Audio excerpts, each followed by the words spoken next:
Faço primeiro uma oração com vocês, tá? Pai amado, em nome de Jesus, eu peço que o Senhor tome conta de mim, dos meus irmãos, da nossa mente, para que possamos absorver aquilo que está na Tua palavra e que é necessário para nós, para o nosso crescimento e para que tenhamos toda a suficiência e o conhecimento e a disposição de estarmos vivendo para o Teu agrado. Em nome de Jesus. Amém. Irmãos, nos nossos estudos bem-aventuranças, já vimos as três primeiras, a humildade, o choro, os mansos. E hoje nós queremos ver a quarta, a quinta e a sexta, se for possível. Por quê? Porque temos só mais um domingo e lá ainda está nos reservado mais duas bem-aventuranças. O conceito geral, quando a gente estuda o fruto do Espírito, sempre se enfatiza que o fruto do Espírito sempre se apresenta como um pacote. Ou seja, as 9 características de Deus, do Espírito Santo, devem se manifestar sempre em conjunto. Não há como uma aparecer e a outra não. Ou nós estamos sob o domínio do Espírito, ou não estamos. As bem-aventuranças é algo semelhante. Daí por que Jesus começou o seu discurso das bem-aventuranças, ou seja, a forma para sermos felizes, falando sobre humildade. Então, a humildade é a chave, o carro-chefe para que a gente possa implementar as outras manifestações das bem-aventuranças. Sem humildade, as outras não funcionam. Então, uma vai dependendo da outra. Nós vamos ver, em parte, nas nossas reflexões de hoje, alguma coisa que vem acentuando exatamente isso. Hoje, então, é os que têm fome e sede de justiça, porque serão fartos. Alguns conceitos iniciais para a gente entender bem do que a gente está falando.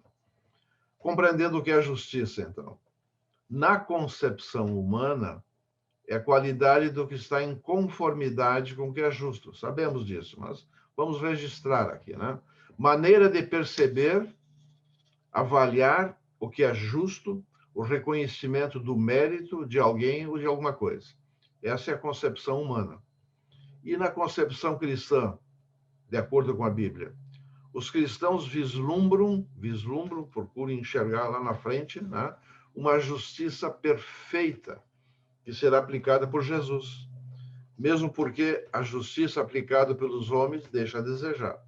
Então, há um padrão perfeito que está diante das nossas viseiras, né? Então, os cristãos, o que eles anseiam? Pela vinda de Jesus, porque aí acaba todo o sofrimento, toda a dificuldade, toda a limitação. Pela nova ordem, da Nova Jerusalém, a cidade celestial, e pela vida com Deus na eternidade. Isso que deve estar ocupando primordialmente as nossas mentes, né? O que mais? O significado da palavra justiça na Bíblia. Eu tomei emprestado algumas observações desse irmão aí, Silvio Dutra, que provavelmente ninguém conheça, mas eu achei muito bem postas, então estou aqui plagiando ele, mas reconhecendo que estou fazendo, porque ele não colocou nenhuma restrição, né, naquilo que ele publicou, quanto a reproduzir isso. Então, algumas coisas eu adaptei, e vamos lá. No Novo Testamento, a palavra justiça é usada geralmente para designar o próprio Jesus. Ele é a justiça de Deus, como sendo a fonte da justiça que é oferecida gratuitamente por Deus para justificar pecadores. É um belo conceito. Na realidade, isso aí está amparado nesse texto aí de Romanos. Então, ela é tanto justiça atribuída, imputada ao crente para torná-lo ou considerado justificado ou justo aos olhos de Deus, como se vê em Romanos 4. Quanto justiça implantada pela obra de regeneração e santificação operada pelo Espírito Santo.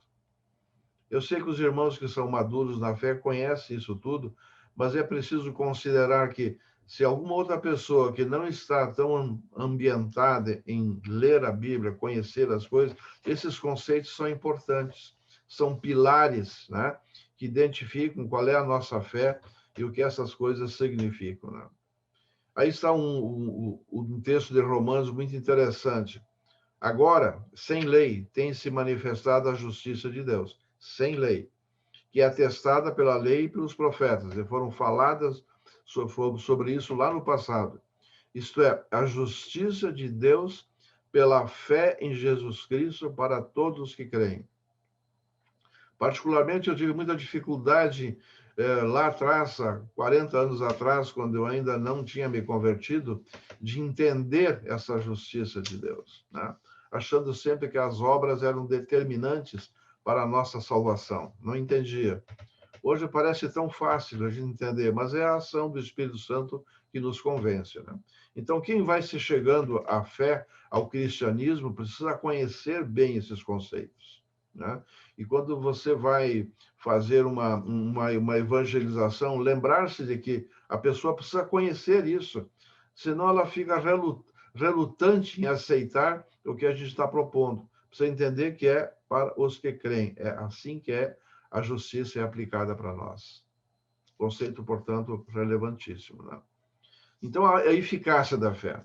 Sendo transgressor da lei de Deus, o homem é naturalmente injusto. E na condição de injusto, o juiz de Deus o condena à morte. Morte eterna, né?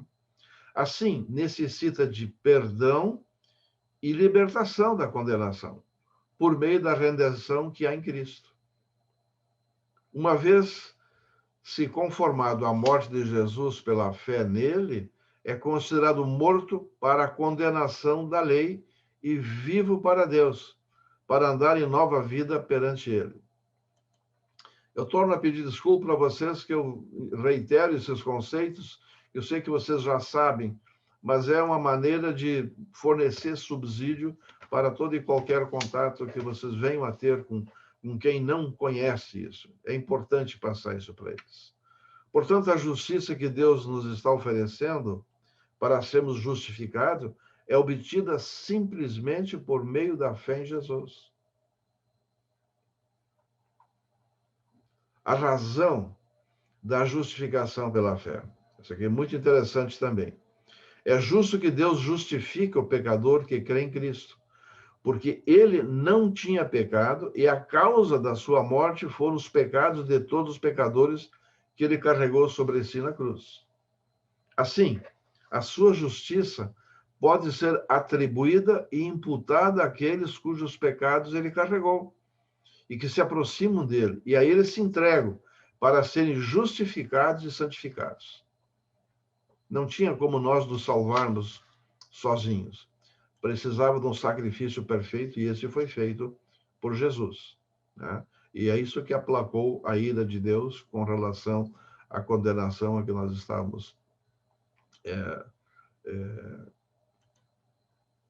suscetíveis. Necessitávamos de uma justiça que nos fosse conferida somente por fé, a justiça da fé. Porque se dependêssemos da justiça que é segundo as obras da lei, estaríamos para sempre perdidos e condenados. Porque a lei exige que todos os seus mandamentos sejam cumpridos perfeitamente ao longo de toda a nossa vida.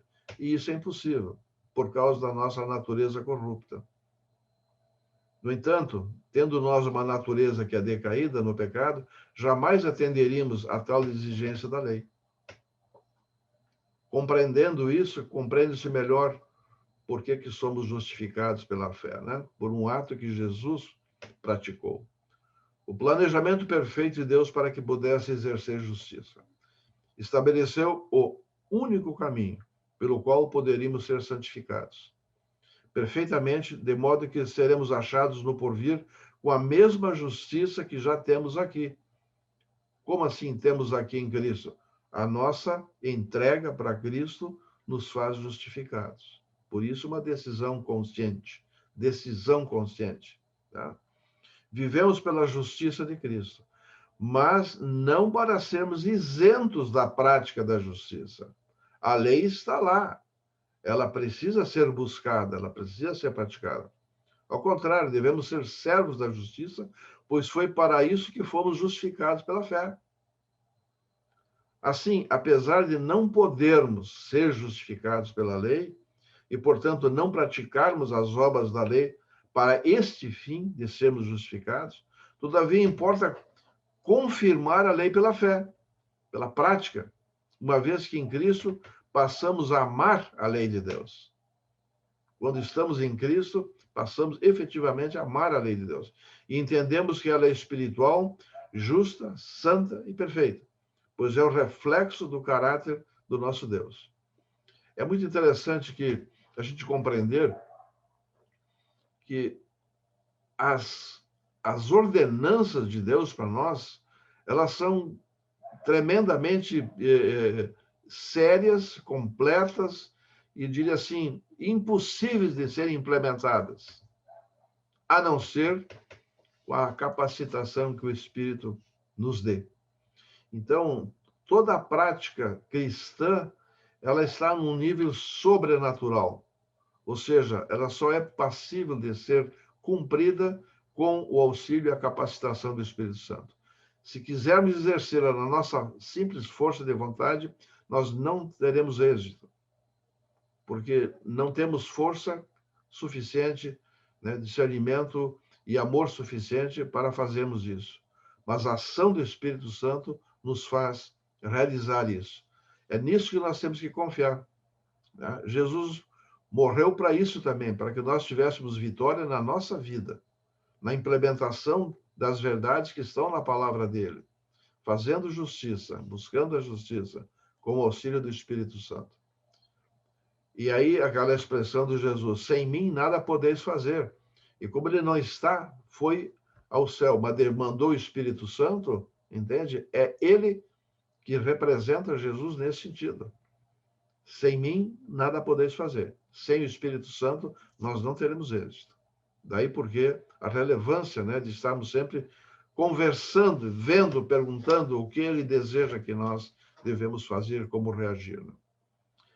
Para tanto, a partir de termos recebido a Cristo, ele a tem escrito em nossas mentes e corações, e nos tem dado o Espírito para sermos habilitados, capacitados a cumpri-lo. Precisamos ter essa compreensão, senão a gente vai viver numa frustração. Ah, não consigo, não consigo. Enterra o não consigo, enterra esse.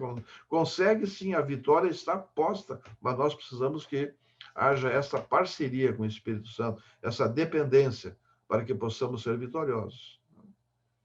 Dessa justiça de Deus, que é pela fé e revelada no Evangelho, deram testemunho a lei e os profetas. Ou seja, há várias passagens no Velho Testamento em que ela é profetizada para ser manifestada em Jesus, na dispensação da graça. Nós somos privilegiados porque somos posteriores a Jesus, conhecemos toda a verdade, né? Somos indesculpáveis para dizer não sei. É só nos debruçar sobre isso e enxergaremos isso. Isso que nós temos que mostrar aos que ainda são incrédulos e que nos cercam, para mostrar isso para eles. Olha para isso, verifique, constate, seja racional, não uma fé apenas emocional, mas uma fé consciente, uma fé que olha para os princípios e não fica sem poder questionar tal a racionalidade desses conceitos, né?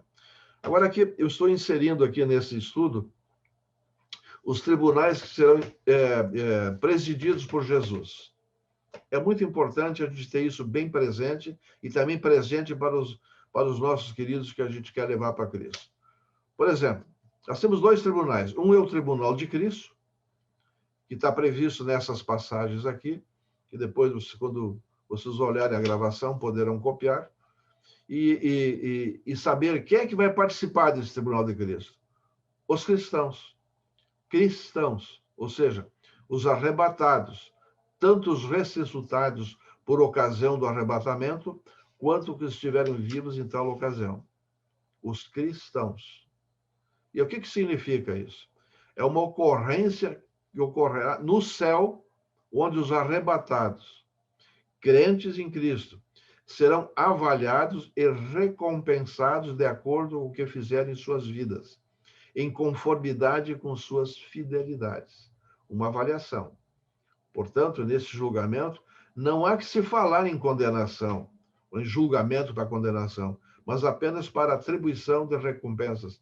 E também a avaliação das coisas que nós não fizemos como deveriam ter sido feitas. Não vai passar em branco isso.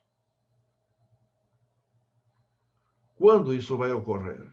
A data não é conhecida, a Bíblia não revela.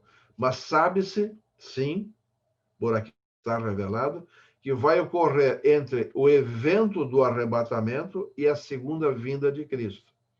Isto é, no contexto dos 7 anos da grande tribulação. Isso vai ocorrer. Aqui, então, é um tribunal onde só os crentes estarão presentes. Os cristãos, desculpa, os crentes cristãos.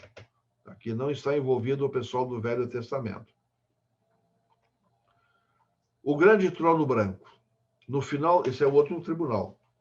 No final do milênio, Deus soltará Satanás de sua prisão no abismo, que voltará a enganar a muitos que nasceram durante o período do milênio, os quais se rebelarão contra Jesus, mas serão destruídos a partir do momento em que pretenderem guerrear contra Cristo. Satanás e seus asséculas serão lançados no lago do fogo, enxofre para sempre. E aqui, ressuscitarão todos os que morreram incrédulos, desde o início da criação, incluindo os que morreram incrédulos durante a tribulação, ou seja, todos os que não estarão inscritos no livro da vida, os quais comparecerão perante o grande trono branco para serem julgados e condenados, recebendo a sentença de condenação ao castigo eterno no lago de fogo. Aqui, então, só incrédulos que serão julgados. Tá? Mas nós não podemos avançar mais nisso, depois vocês podem consultar essas passagens pela gravação. É um estudo muito interessante. Temos que ter isso diante dos nossos olhos também, essas coisas que deverão acontecer, para nós passarmos também para aqueles com quem nós queremos levar a Cristo. Né? Aqui uma expressão forte.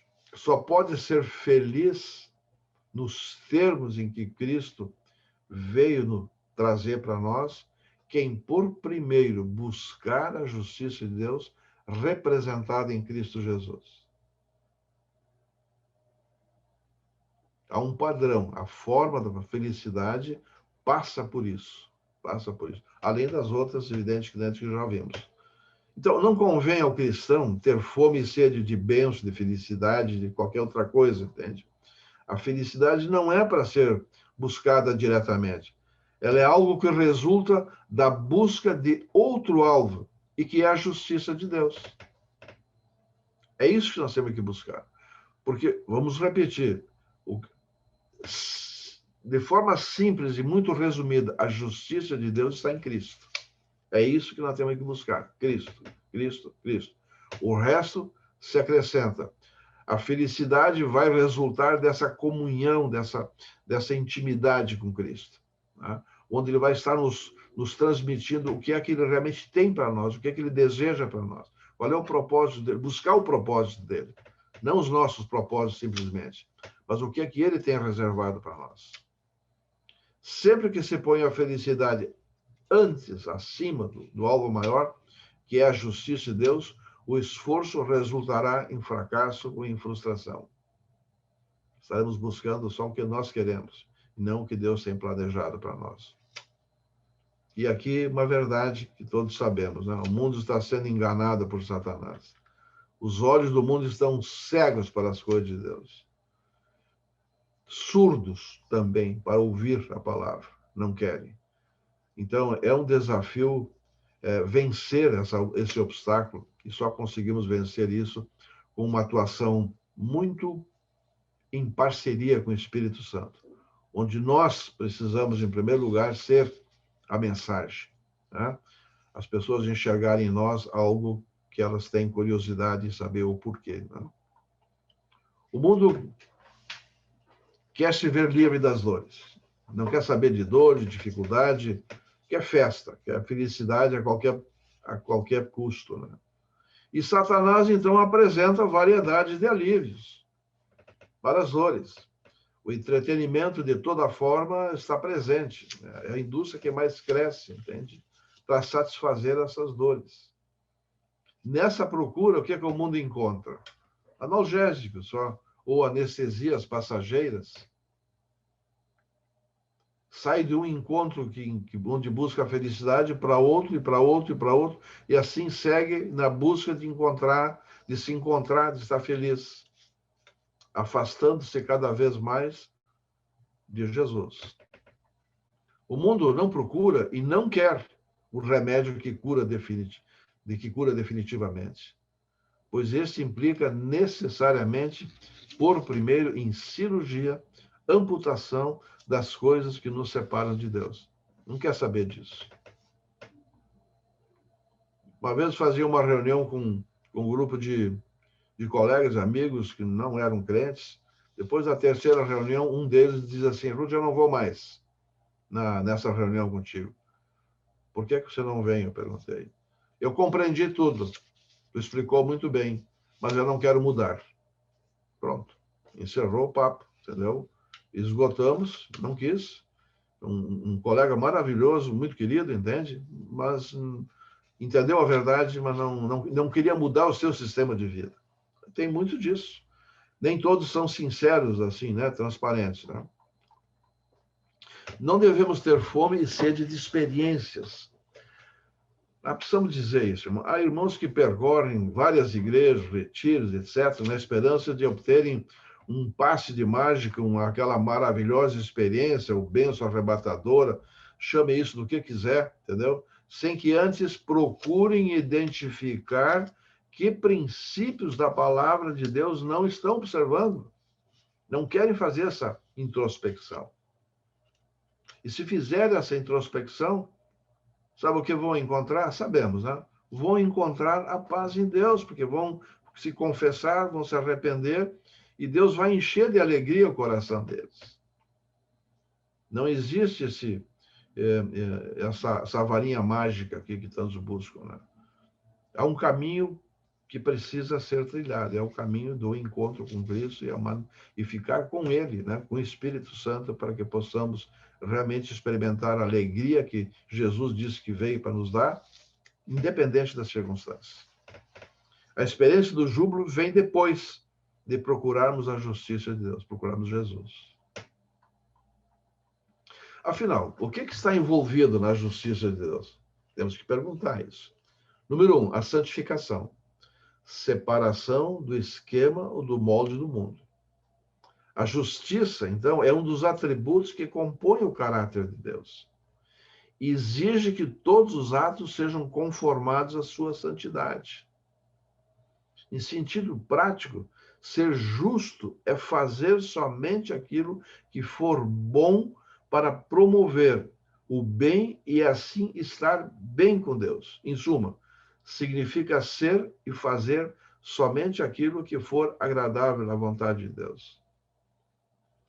Agora, recentemente, perguntava, se a gente esquecesse tudo e tivesse apenas 3 frases para a gente guiar a nossa vida.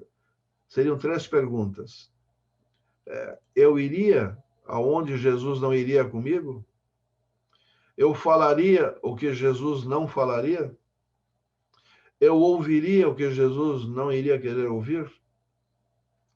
Se tivermos uma reste, uma centelha só de esclarecimento da palavra em nós, a resposta virá imediatamente: não, não, não. Então, nós precisamos copiar. Jesus é o nosso modelo. Né? Vamos participar de conversas onde se contam anedotas que não seriam ouvidas por Jesus? Não vou ouvir. Eu vou dizer palavras que Jesus não pronunciaria? Não vou fazer. Então, são coisas muito simples, muito objetivas, que nos ajudam a direcionar e marcar, digamos, a nossa forma de atuação. Quando pensarmos nisso e pronunciarmos uma palavra dessa que Jesus não pronuncia, o Espírito vai nos dar um toque e dizer: nossa, o que eu fiz? Estou magoando aquele que eu não posso, não devo magoar. É essa sensibilidade que nós precisamos desenvolver. Senão a teoria fica só na teoria. Nós precisamos pegar essa teoria, transformá-la amassar, conformá-la e botar na nossa prática diária. É um desafio diário, porque somos tentados, de todas as formas, a não fazer assim. O anseio para libertar-se do jugo do pecado, em todas as formas e manifestações. Não só em atos, mas também em pensamentos. É possível que a gente possa justificar, não, mas eu não faço isso, eu não faço aquilo. Mas e os seus pensamentos? E os seus olhos? E os seus ouvidos? Estão também sintonizados com o Senhor? Porque é aqui que começa tudo. É nos pensamentos. E os pensamentos podem se transformar em prática ou não, em ações, mas está pecando na cabeça. Então, nós precisamos ser muito cuidadosos com aquilo que a gente olha, com aquilo que a gente ouve e com aquilo que a gente produz aqui. E principalmente nós que temos hoje, né, a facilidade de ver imagens de tudo que é lado, essas imagens estão sempre sendo oferecidas por Satanás e seus asséculos, entende? Tentando nos desviar de um comprometimento, de uma intimidade sadia com Deus. Nós queremos ver-se livre do próprio eu egoísta. Nós temos um eu corrupto, temos lá, é um legado que veio do primeiro casal, né? Ele está lá, é um inimigo que pode ser um inimigo íntimo nosso, o pior dos inimigos. Às vezes a gente pode estar, digamos assim, acusando Satanás de certas tentações. Na realidade, o nosso próprio eu, por si só, faz isso. É só prestar atenção, né? Não vem nada de fora, nasce de dentro. E por isso que esse eu precisa ser domado, controlado pelo Espírito Santo, entregue para o Espírito Santo. Sou pena de não sermos e fazermos aquilo que Deus espera de nós, né? Retratando o comportamento de Jesus, que ele tinha em relação ao Pai. Olha a expressão dele que conhecemos. A minha comida e a minha bebida consistem em fazer a vontade do Pai. As coisas mais essenciais da vida, ele queria fazer de acordo com o Pai. É algo para nós tomarmos como modelo. Não tem um modelo menor do que esse. É isso aí. É aqui que nós vamos encontrar a alegria. Se procurarmos a felicidade e a alegria em outra coisa, que não seja nisso, não vamos encontrar. Encontrar uma amostrinha e tal, mas a consistência está aqui. Não temos como olhar para o outro lado. É isso aí. É preciso despertar a fome da justiça. Por exemplo, o filho pródigo estava morrendo de inanição e se desesperou, lembrou o que era a sua relação na casa do pai e voltou. Fome tem que ser assim, de tal modo que nos faça voltar para o Pai, com o desejo de saber o que é que está no coração dele para agradá-lo. Para agradá-lo. Diz o texto: todas as coisas foram criadas para o agrado de Deus. Todas. E nisso nós estamos inseridos. Fomos criados para isso também. Se fugirmos disso, estamos fugindo de Deus. Sendo satisfeito. Na medida que eu tenho fome e sede da justiça de Deus, eu vou sendo farto. Essa é a promessa dessa fórmula aqui. Ter sede e fome de justiça serão fartos. A plena satisfação virá quando formos revestidos no futuro por novos corpos no reino de Deus, livres da tirania da escravidão do pecado. Lá não haverá mais tentações, né? E aqui tem alguns textos que vocês poderão conferir depois também na gravação. É interessante ler isso, meditar sobre isso, porque consolida tudo que a gente está expondo aqui nessa manhã. Isso já seria suficiente por hoje, né, irmãos? Mas, infelizmente, esses estudos são longos e nós só temos o resto ainda desse domingo e o próximo domingo, então nós temos que ir em frente. Então, puxa um ar aí, entende? Toma um copinho d'água e vamos em frente. Qual é a próxima? Os misericordiosos. É uma bem-aventurança muito interessante. Porque alcançarão misericórdia, os misericordiosos. É muito interessante isso, tá? padrão de Deus por nós incorporado. Vamos lá. Autocontrole ou controlado pelo Espírito Santo? De novo, voltamos ao tema, que começa lá na primeira bem-aventurança. Para ser um cristão autêntico, é preciso não só conhecer a verdade, mas me empenhar em aplicá-la. Às vezes nós podemos nos satisfazer apenas em conhecer. Eu conheço, eu sei. Vai contar algo? Eu já sei. Mas já aplicou? Faz parte? Essa é a pergunta que nós temos que fazer para nós. Daí porque o ponto de interrogação. Não se trata de eu me controlar. Há pessoas que, em parte e episodicamente, até podem fazê-lo mediante a sua força de vontade. Tem gente que, inclusive, não é crente e tem a força de vontade medonha para praticar certos conceitos morais. É uma pessoa correta. Mas não estamos falando disso. Nós estamos falando de uma dependência, de uma entrega, de um desejo que o Espírito Santo nos conduza, nos fortaleça, nos capacite. O enunciado correto é: ao conhecer a verdade, deixo que os seus princípios me influenciem e motivem me deixar governar pelo Espírito Santo. Este hóspede que vem se instalar em nós, essa pessoa da Santíssima Trindade que nos honra com a sua presença. E eu não quero mais ficar ao volante. Eu quero sentar ao meu lado e deixar que ele me conduza, porque ele conhece o que o Pai sabe e quer. Ele que conhece. Eu não sei. A palavra diz várias vezes, né, que o Espírito Santo é quem nos orienta no que pedir ao Pai. Ele conhece. E também é dito que, às vezes, nós pedimos coisas que não são atendidas porque pedimos para os nossos próprios deleites, mas quando pedimos sob a orientação do Espírito, nós acertamos na mosca, acertamos no que o Pai quer. Isso que é importante. Ter presente isso na mente, né? Ou seja, não há como esconder quem realmente nos controla. Ou é o nosso próprio eu, ou é o Espírito Santo. É só avaliar como você está vivendo, qual é o resultado disso, e você vai encontrar a resposta. Ninguém precisa dizer isso para você, nem para mim. A gente sabe onde estamos e como estamos. Né? Mas, enfim, o que é a misericórdia? É um dos atributos de Deus. É um dos atributos de Deus. Uma das características do fruto do Espírito Santo. Quando se estuda o fruto do Espírito Santo, lá está. Misericórdia.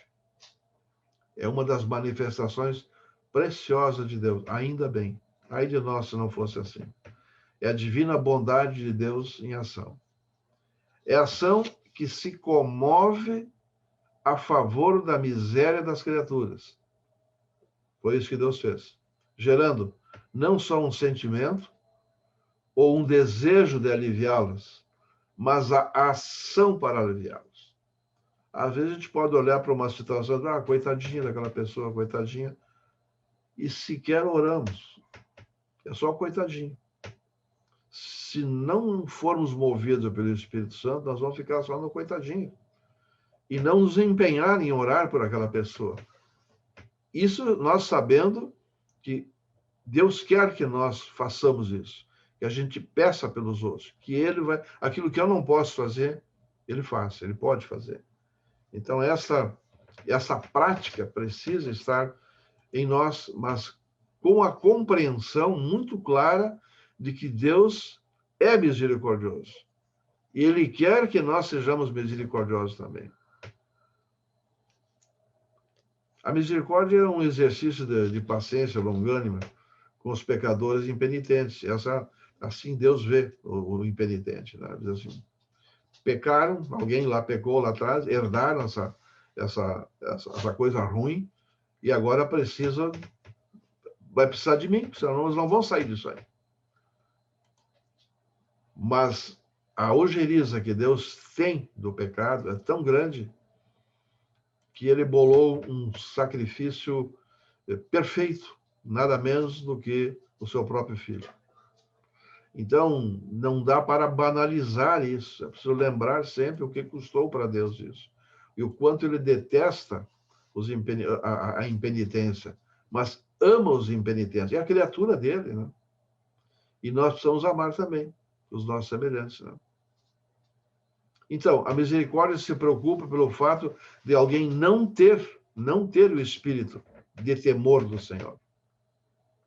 Em vez de nós ficarmos chateados com as pessoas, e às vezes até enraivecidos com alguma atitude errada, que nos machuca, nos ofende de alguém, nós temos que lembrar que ele não tem o Espírito de Deus, ele precisa do Espírito de Deus. Então, precisa da nossa misericórdia. O que a palavra de Deus diz sobre a misericórdia? Aí tem vários textos. Selecionei alguns. Esse aqui, por exemplo, as misericórdias do Senhor são a causa de não sermos consumidos. Não fosse a misericórdia de Deus, nós estamos ferrados. Né? Então, diz Deus através de Jeremias: e não farei cair a minha ira sobre ti, porque sou compassivo.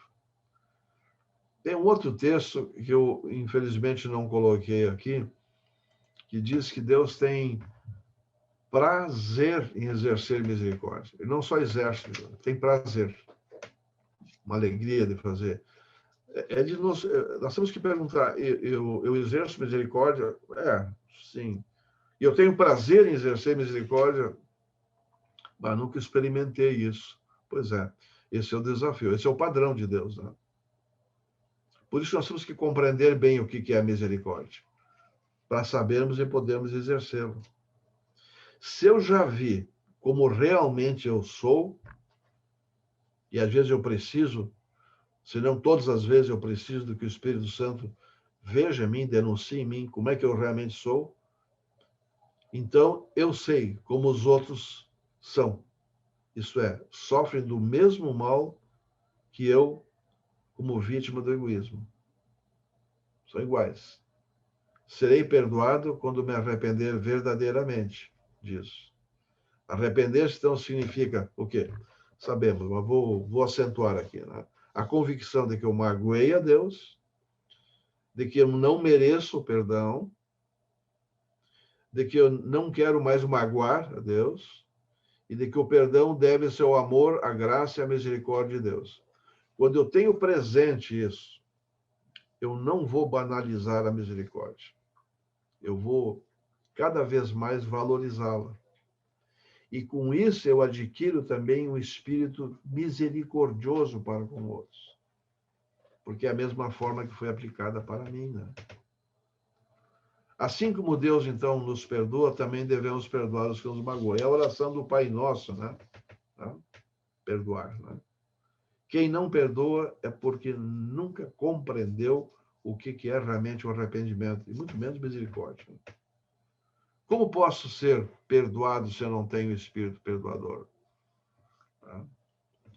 O conceito da oração do Pai Nosso é exatamente para nos chamar a atenção para isso, né?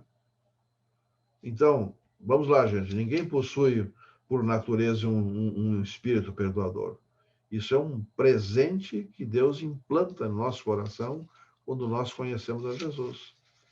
E ganhamos um hóspede fantástico, que é a terceira pessoa da Santíssima Trindade, né? Que vem ficar conosco para nos conduzir.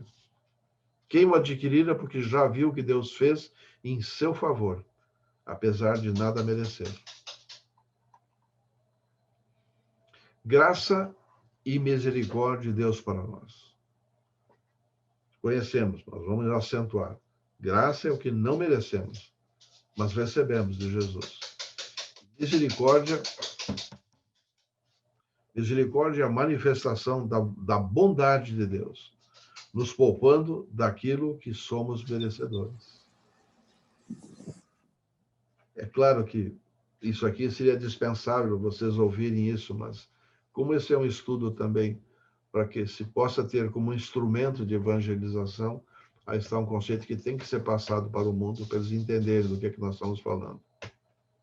Então, graça e misericórdia para com os outros. Aí está o que Paulo acentua em Colossenses. Assim como o Senhor vos perdoou, assim também perdoai vós. Pronto. Né? Exerce a mesma misericórdia. Então, aqui algumas perguntas, irmãos, que têm que ser feitas, tá? Senão a gente não para pensar. Eu sinto compaixão dos que são vítimas e estão sendo iludidos pelo padrão do mundo? Eu tenho ao meu redor uma porção de pessoas que eu conheço, que eu sei que não são de Cristo. Qual é o meu sentimento em relação a eles? Se eu não tenho esse sentimento de compaixão, eu preciso dizer isso para o Senhor e pedir que Ele transforme meu coração para que eu tenha, porque as minhas orações aconteçam em relação a esse pessoal. É onde começa a batalha, né? Na oração, né? E depois o meu envolvimento, o meu testemunho, minha preocupação com essas pessoas. Eu entristeço pelo pecador, mesmo quando o ofendido sou eu. Isso pode acontecer nas nossas relações. E aí, como é que eu reajo? De acordo com o padrão do mundo ou de acordo com o padrão perdoador que Deus inseriu em nós? Não tem como não fazermos essas perguntas, entende? Para nos questionar. Né?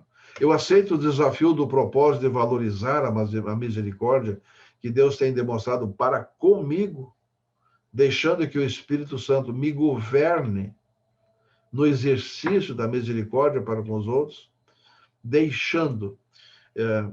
Tem me saltado muito aos olhos ultimamente a palavra decisão. Eu tomar a decisão de fazer algumas coisas que Deus me pede. É possível, eu tenho me flagrado, transferindo para Deus, entende?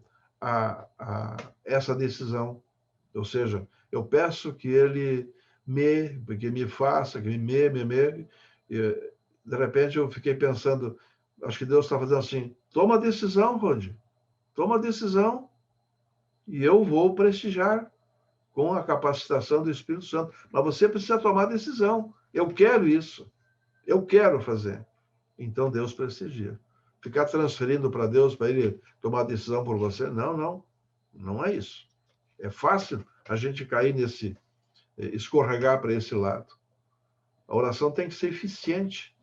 Manifestar para Deus o que é que eu quero. Eu quero agradá-lo. Ok, como eu faço, Senhor? Assim, como eu faço, tem coisas que eu já sei, eu não preciso perguntar. Outras eu não sei, dentro de certos planos que Ele possa ter que eu não conheço. Mas que Ele vai me demonstrar, se eu quiser, se eu decidir, vai. Temos que crer nisso. Deus não só exerce, mas tem prazer em exercer misericórdia. Este é o padrão de Deus. É nele que devemos desculpa, errei aqui a grafia, espelhar. É nele que temos que nos espelhar, né?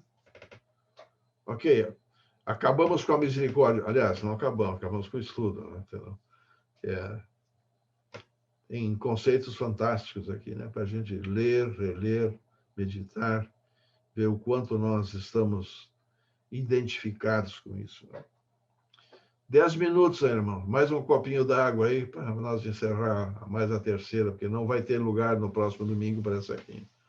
E é algo fantástico, limpos de coração.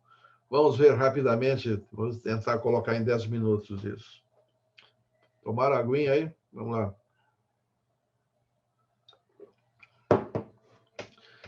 Uma comparação e correlações entre as bem-aventuranças. Olha que interessante.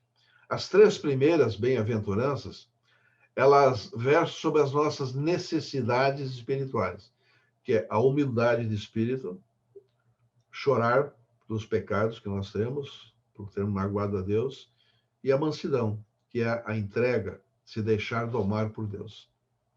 Necessidades espirituais. A 4ª bem-aventurança é uma declaração de satisfação.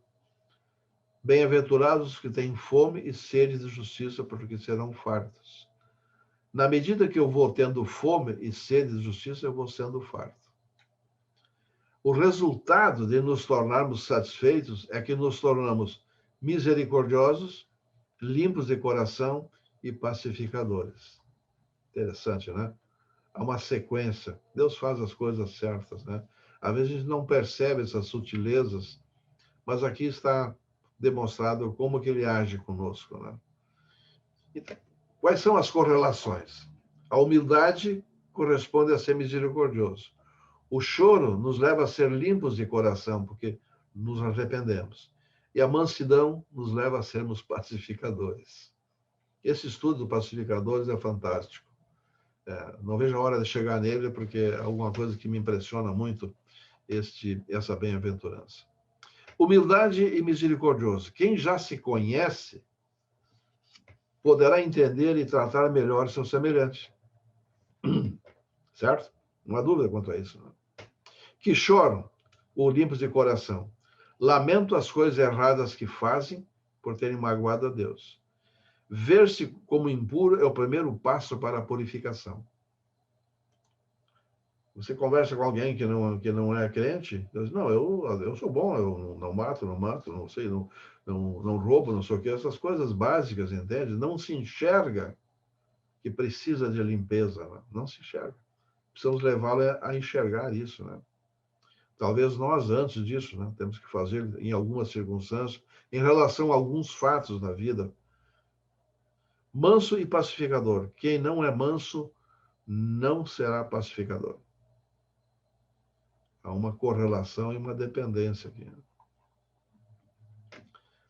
Limpos de coração, na mente, no centro da vontade e nas emoções. Limpo, destituído de hipocrisia, é singelo, é simples, transparente, purificado. Esse é o limpo de coração.